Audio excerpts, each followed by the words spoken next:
Hey! So, welcome to Radisson Blu, Irelandia. I'm in this sort of, there's no polite way to say it in English, but the kind of ghetto of the Radisson, which it's still totally much nicer than the youth hostel I was going to stay in London.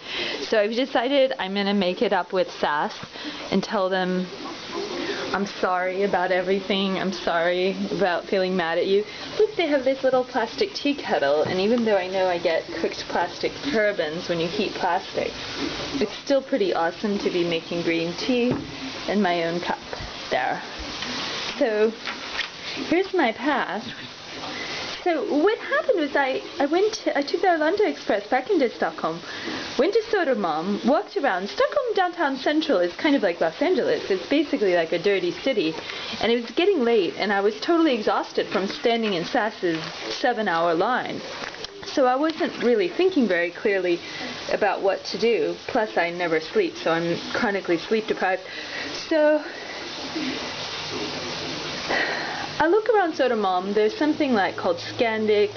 Looks kind of yuppie and pretentious, and I'm like, no, I better be back close by the airport. Well, I've enjoyed seeing downtown Stockholm one more time, so this is great. So I go back to Arlanda Airport, basically, by Arlanda Express after taking the bus. So I'm like spending all these kroner going back and forth between the airport where there's nothing happening.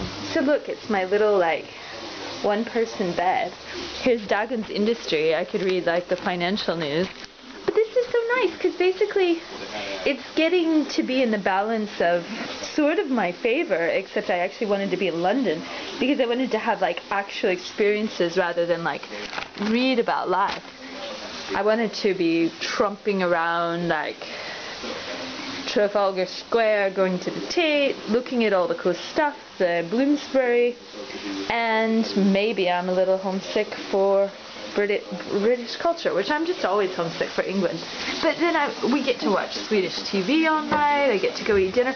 Oh, and check this out, they gave me like a gift certificate for stuff, and I have no appetite because I'm basically so stressed out.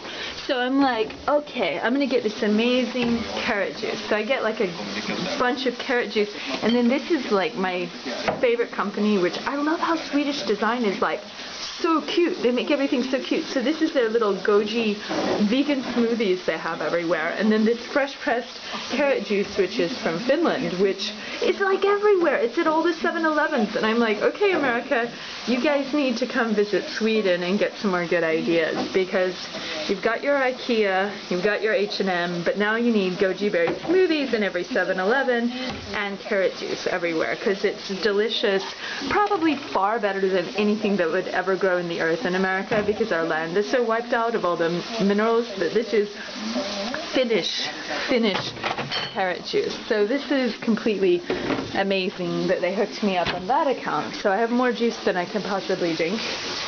And then look at all this, like, I mean, it's like totally like the smallest, tiniest little cubicle, but it's still rather nice of them considering I slept on the bench of Arlanda outside the other Radisson Blu because the lady was so rude to me at the counter after I got through 7 hours. So I was like, maybe I want to be in Stockholm for a while more, or maybe not. Maybe I should go to London. Okay, it's been 3 days trying to get to London. So at this point, Sass is taking a little bit of an economic hit due to the fact that Heathrow can't get their act together, but Heathrow's in a notoriously horrible airport. So maybe I'll just stay here forever, because I really like Stockholm. And what's the point of going to noisy old Britain? I just actually had things to do there, which I wanted to track down Finer Stevens Innocent and go try to like stalk out the big manor, the WikiLeaks bunker, and try to tell them I really care about what they're doing these days. Oh my gosh, now I have to unbook or re-unbook, oh no, this is awful, on the Stockholm. I've like had so many like bookings and unbookings and rebookings, and then you have to pay for the internet at the silly airport, which it's like, okay, well, you have no phone service No, all your phone messages are like, go to the ticket counter. The ticket counter takes 7 hours, Sass. So, well, anyway. So I'm making up with Sass, and in a little while I get to eat food. Maybe I'll eat some salad.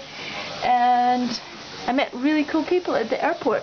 And I think I even worked on my Swedish, because I might even be able to negotiate things in Swedish if this ongoing Swedish immersion continues to befall me. And I should count my blessings, because look, I have green tea, I have a hot bath, I have a financial newspaper, I have internet. So everything seems pretty great. And then there's Swedish TV. How exciting is that? Wow.